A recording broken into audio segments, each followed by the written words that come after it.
Good afternoon, and welcome again to the Stoner Report. I'm Marius Stoner, here with your week's cannabis news. So it's been a few weeks since I've been able to do a report. A couple of weeks ago, I was in Saskatoon, and last week I just wasn't feeling very well. But I'm back this week, so thanks for hanging in there and waiting for me. Yeah, it's good to see you all in chat and stuff. Hope you're having a great day and smoking lots of cannabis. Mark and Jody are in Vienna right now. There's some sort of cannabis cup competition or something happening there, actually an expo. And it's kind of rainy here in Vancouver today. We're finally getting our autumn weather. You know, we love the rain here in Vancouver. We get nothing but rain. We hate the sun. You know, we just stay indoors when the sun comes out. So everybody's outdoor today enjoying the pouring rain. Yeah, I think so anyway. So without further ado, I will continue with the news.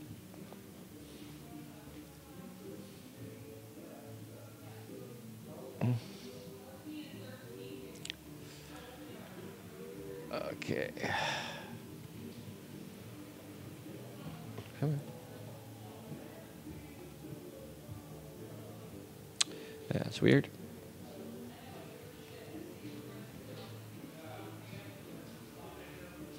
There we are. Okay. Canadian Addiction Research Centre says marijuana should be legalized and regulated. Canada's largest mental health and addiction treatment and research centre is calling for the legalization of marijuana, with strict controls that would govern who could buy weed, from where, and in what quantity.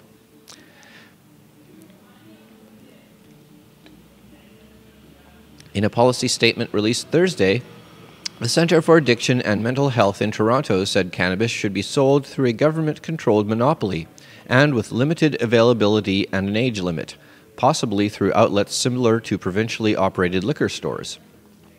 Canada's current system of cannabis control is failing to prevent or reduce the harms associated with cannabis use, he said Wednesday.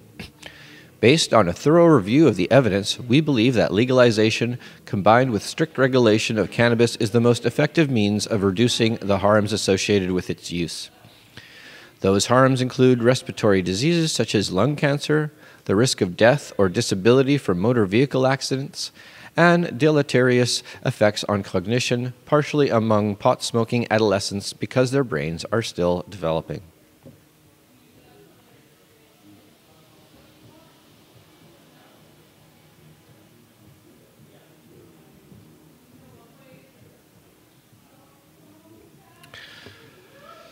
The New York Times comes out strong for marijuana legalization in D.C., Oregon, and Alaska.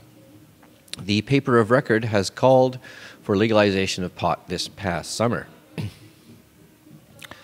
After making history this summer by becoming the first national paper to call for marijuana legalization, the New York Times doubled down today with their strong editorial in support of the marijuana legalization initiatives on the ballot in D.C., Oregon, and Alaska. So that was actually last week. Marijuana reform and mass incarceration are taking center stage in 2014's election as public opinion has shifted dramatically over the last decade against the failed drug war. When the Times came out for legalization in August, what made the news so huge was not only their position, but the passion and space they gave to the issue.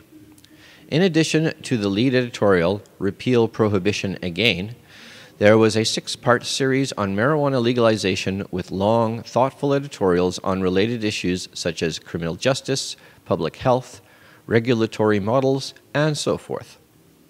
It's gratifying to see them strengthening their commitment to this issue just as the eyes of the world are on Oregon, Alaska, and Washington, D.C. Today's editorial built on the Times' previous arguments against marijuana prohibition. In 2012, Washington State and Colorado legalized recreational marijuana. This November, voters in Alaska, Oregon, and the District of Columbia will decide whether to do the same, effectively disregarding the misguided federal ban on a drug that is far less dangerous than alcohol.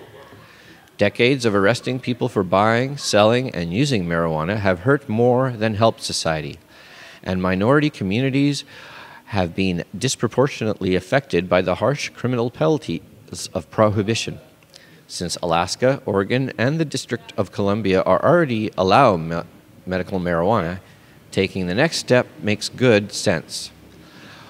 There are some differences in their proposed initiatives, but they are all worthy of passage.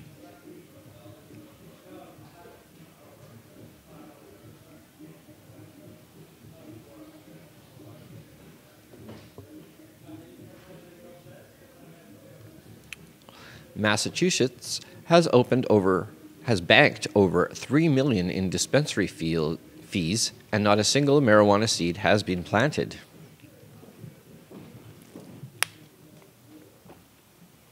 Eleven dispensaries are still in the inspection phase of the process. It was almost an entire month ago that medical marijuana advocates crammed underneath the golden dome of the Massachusetts State House to outline a number of problems the state is perpetuating with the licensing process. Years after the herbal treatment was approved by Bay State voters, the Massachusetts Department of Public Health has yet to allow dispensaries to put seeds in the ground, but they've been happy to collect the application fees in the process.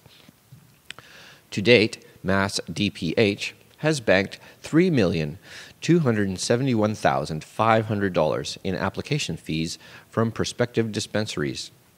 Consider that 181 applicants paid out $1,500 apiece. When that number was trimmed down to 100, they subsequently paid out $30,000 each in order to move on. Just 11 dispensaries stand to open their doors at this point. The fees are non-refundable for the hopefuls that didn't make the cut. But that's not all. Dispensaries that are approved for the licensure will have to pony up annual fees of $50,000 for registration, $500 for dispensary agent registration, and another $50 for patient's registration. And then there's the architectural review of the premises that will cost at least $1,500. Manager of Communications and External Affairs for the Medical Use of Marijuana Program, Scott Zobak, confirmed the Bostino in an email that Mass DHP is currently conducting site visits for the 11 dispensaries that have been approved for this part of the process as part of the inspection phase.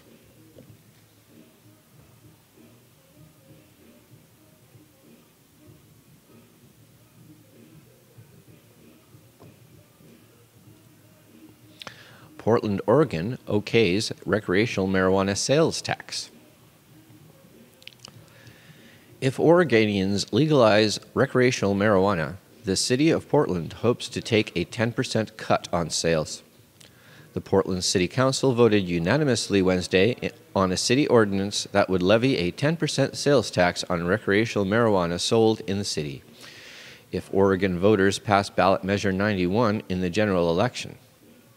City councilors also rejected an alternative version to the ordinance that would have levied a 5% tax on medical marijuana as well. A handful of citizens accused the city of a heartless attempt to extract revenue from people using marijuana legally for health maladies. But none of the councilors spoke in favor of taxing medical marijuana. Medical marijuana is therapeutic, said City Commissioner Amanda Fritz, a former nurse. Mayor Charlie Hales said he'd put both ordinances on the council's agenda for discussion, but he agreed that it's not appropriate to tax medical marijuana. The city tax would be levied for the sale, transfer, mixing, handling, or serving of recreational marijuana and marijuana-infused products within the city. The marijuana tax still requires a second vote by the council before it gets enacted.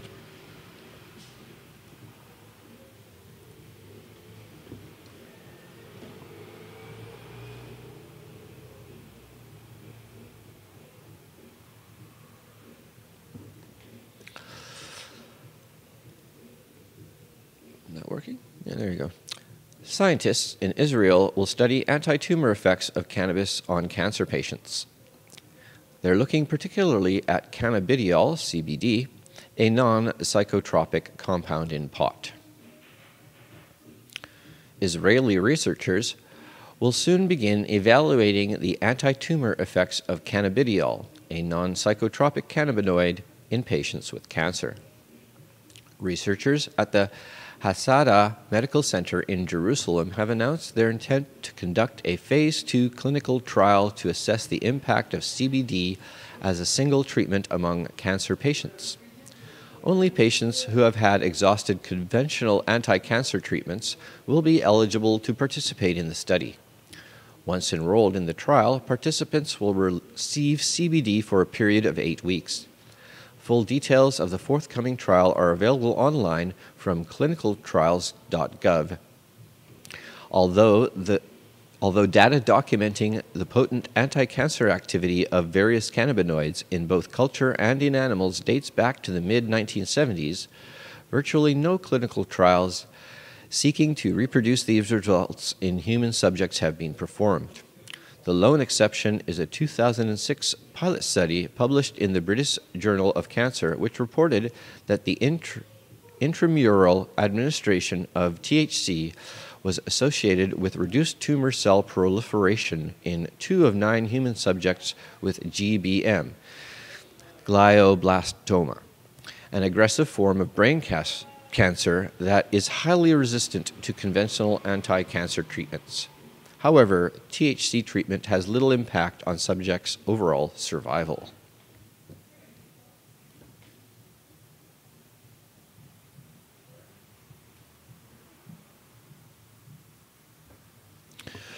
No, marijuana is not actually as addictive as heroin. You may have read this week that a new 20-year research study on marijuana has finally demolished claims that smoking marijuana is harmless, and has found that it makes you stupid, that smoking marijuana over the long term can develop cancer, and marijuana is as addictive as heroin. At least that's what you'd conclude if you read most of the media coverage of the study, But if you'd actually read the study yourself, which I highly recommend, you'd likely walk away with a very different conclusion. The paper in question is a review of 20 years of existing research into the health effects of marijuana use.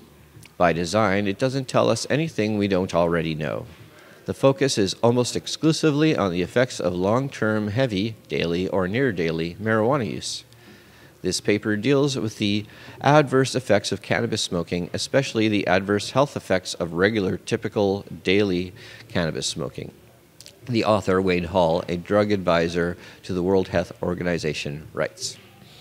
And if you check our front page, you'll find Dana Larson has also written a rebuttal of all this media frenzy about how dangerous marijuana is. So I urge you to check that out.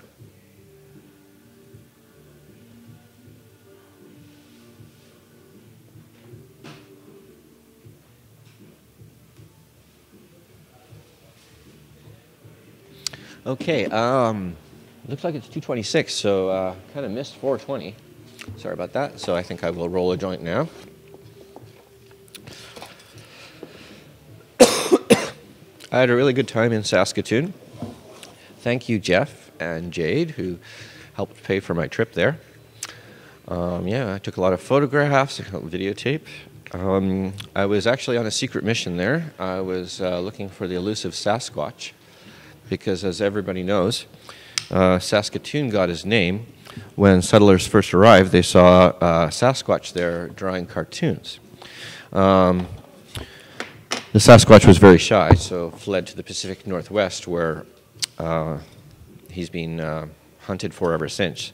But I figured I'd heard a rumor that he might be back there, so I went there to check it out. I never did find him, though I searched the entire area, so it's too bad. But I wanted to get a picture of Sasquatch drawing cartoons in the middle of Saskatoon for you, but I failed in my mission, so please forgive me for that. Other than that, the strains were really good. The people were really good. It's just such a wonderful community, the cannabis community. Everybody is an activist, is working for the same goal. It's nice to have a group of people where you don't have to argue about, the benefits of marijuana. because they're all educated and understand.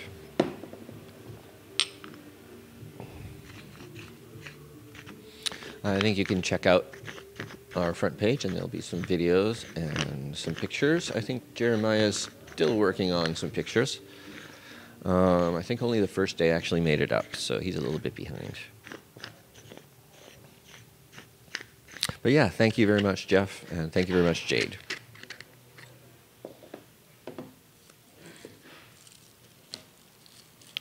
So we got some fine-looking, some sort of skunk here. Almost out of it.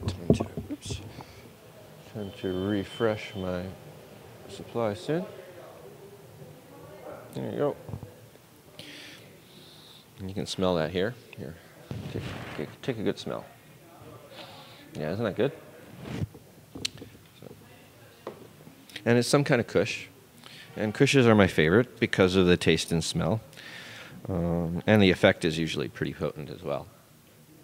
And I know kush is a very common type, and there's some anti-kush snobs out there. But, you know, what can I say? I love kush. I love smoking kush.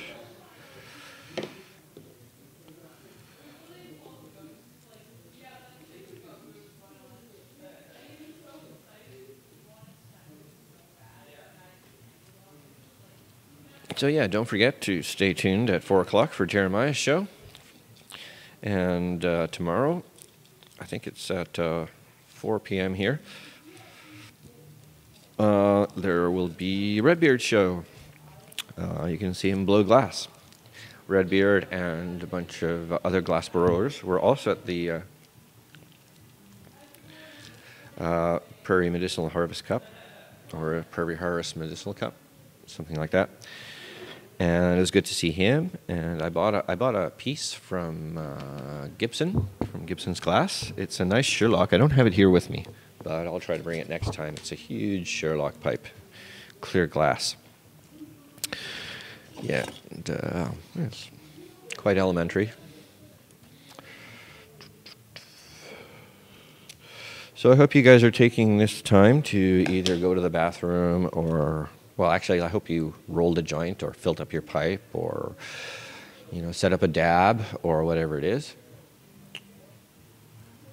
Because that's what it's all about, is smoking pot and making sure that everybody else in the world can smoke pot when they want to for free. Not necessarily total free, but, you know, to be free too.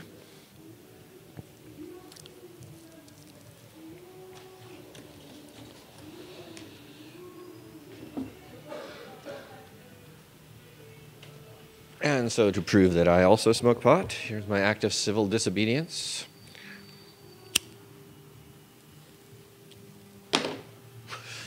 As we do here a lot. Ah, that's good.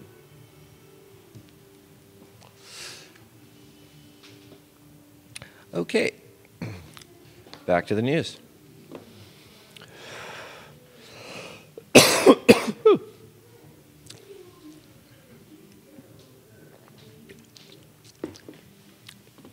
Okay, the legalization of marijuana could reduce alcoholism.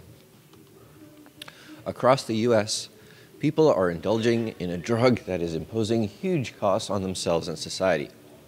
It's called alcohol, and its excessive use has led to approximately 88,000 deaths per year.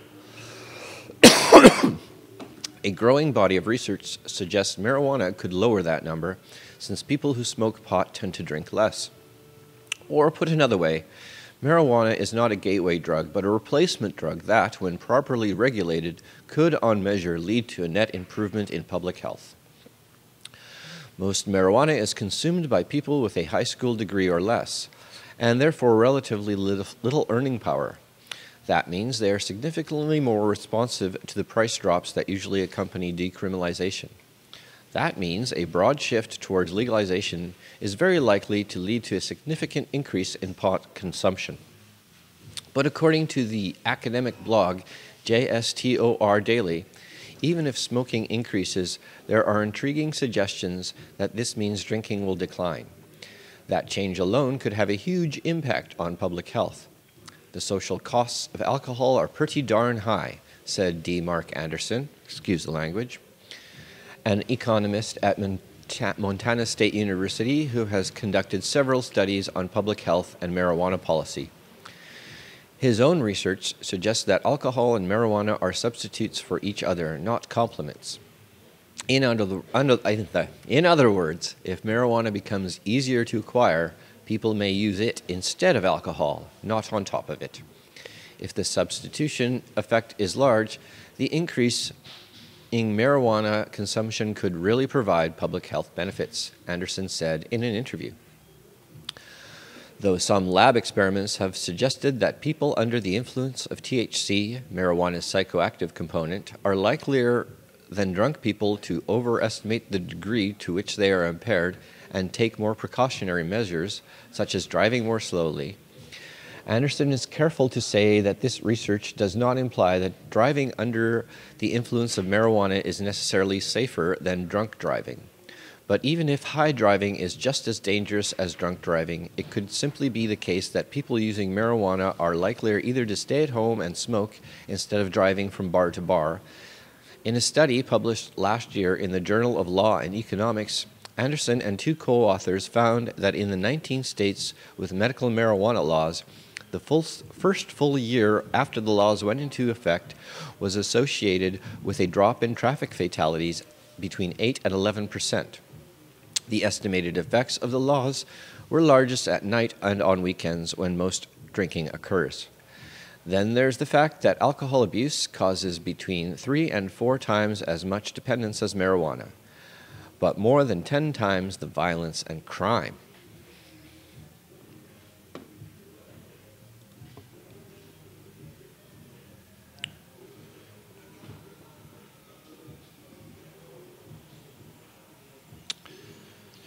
Marijuana may protect the brain from a traumatic injury, study suggests.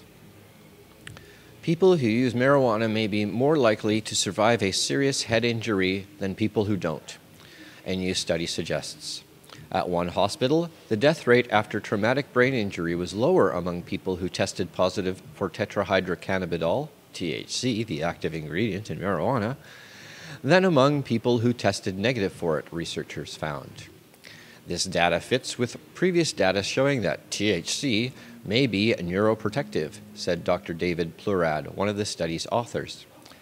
In experiments in animals have found that THC may protect the brain after injury. Plurad and his colleagues write in the American Surgeon. Little is known about the specific effects of THC on brain injury in humans, however. For the new study, the researchers reviewed data on 446 adults treated at the Harbor UCLA Medical Center in Torrance, California, for traumatic brain injuries. All had been tested for THC. Overall, approximately 1 in 5 patients tested positive for THC, and 1 in 10 patients died after their injury. About 2.4% of people who tested positive for THC died, compared with the 11.5% of those with negative THC tests. So that's very interesting. So much for THC killing brain cells.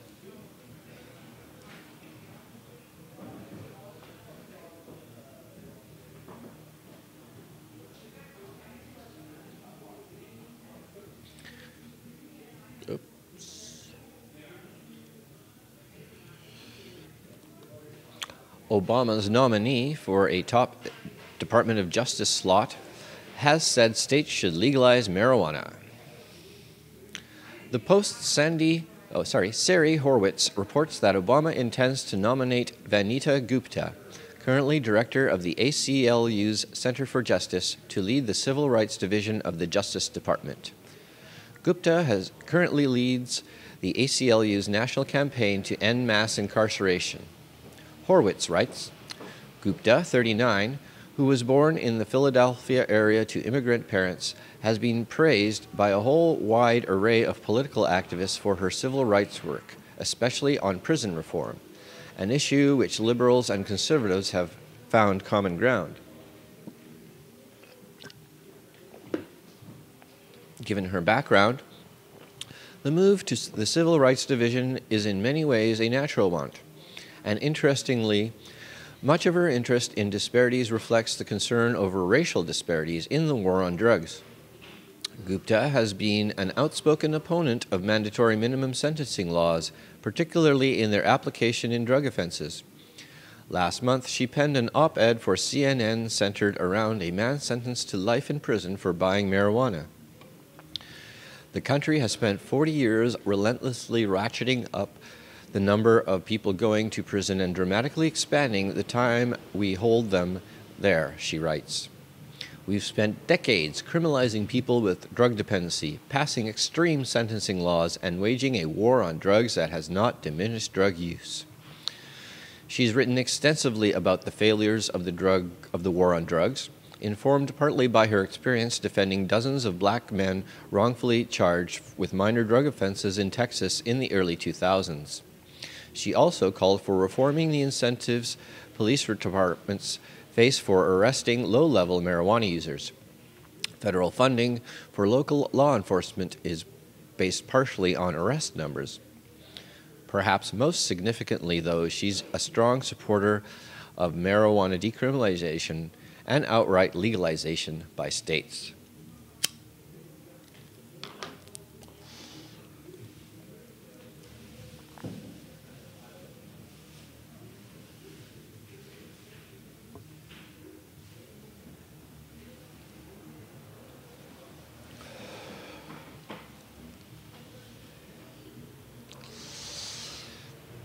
Smoking marijuana can protect you from Ebola. Is there anything we can't do? Not a day has gone by in the last few weeks without a mention of Ebola. Having made its way into North America, Ebola has reached the top. That is not good English. Ebola has reached the top of the too fear list, making many worry that it will only be a matter of time before disease dominates the continent. Effective vaccines and treatments for Ebola have yet to be discovered, though one may be hiding in plain sight. Cannabis. Yes, it's hiding really, really well. Cannabinoids in marijuana have gained more and more of a reputation as a way to control and aid one's immune systems, specifically with diseases that target a body's natural defense measures against viruses, like HIV. Dr. David B. Allen, a medical director of the Cannabis Sativa Incorporated, and Brad Morehouse, founder of newcure.org, both believe cannabis can combat Ebola in the same way. First, a rundown of what Ebola is and does, so everyone understands the argument. Ebola is a virus that targets the RNA, which creates proteins, in cells, takes over, and then begins to replicate itself. The virus is able to hide itself from virus-killing cells by creating indivisibly cloak-like surface proteins, which makes fighting Ebola especially difficult for the body. Another consequence of Ebola being an RNA virus is that it makes each strain unique to the individual infected, thus making the creation of a widely applicable vaccine incredibly difficult. What makes Ebola deadly is the way in which one's immune system reacts as time goes on. Aside from creating hemorrhaging and leaking between cells, Ebola primarily kills when a person's body releases a massive amount of enzymes, a cytokine storm, and an overabundant and fatal amount of immune cells being activated. That's where marijuana comes in as a potential saving grace to those afflicted with Ebola. As Joe Martin points out, cannabis contains natural antiretrovirals and is also an anti-inflammatory, able to reduce the harm to the body caused by the cytokine storm.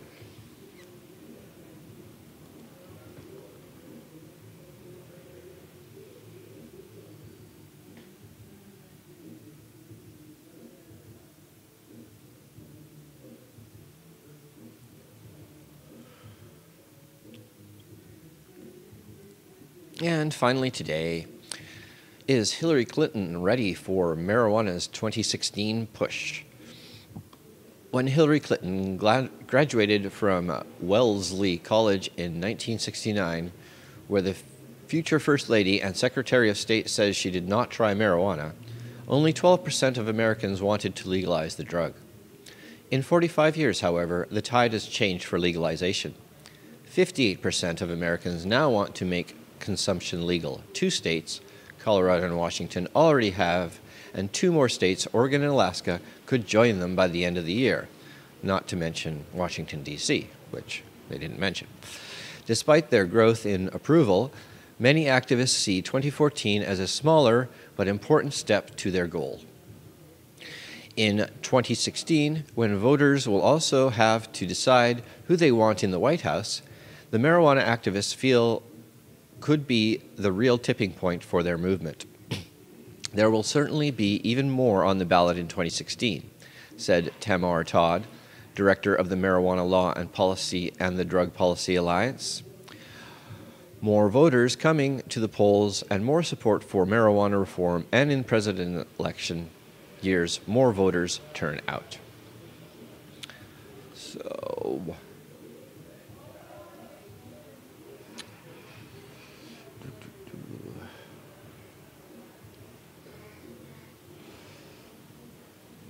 all right, so that's the Stoner Report for October 17th, 2014.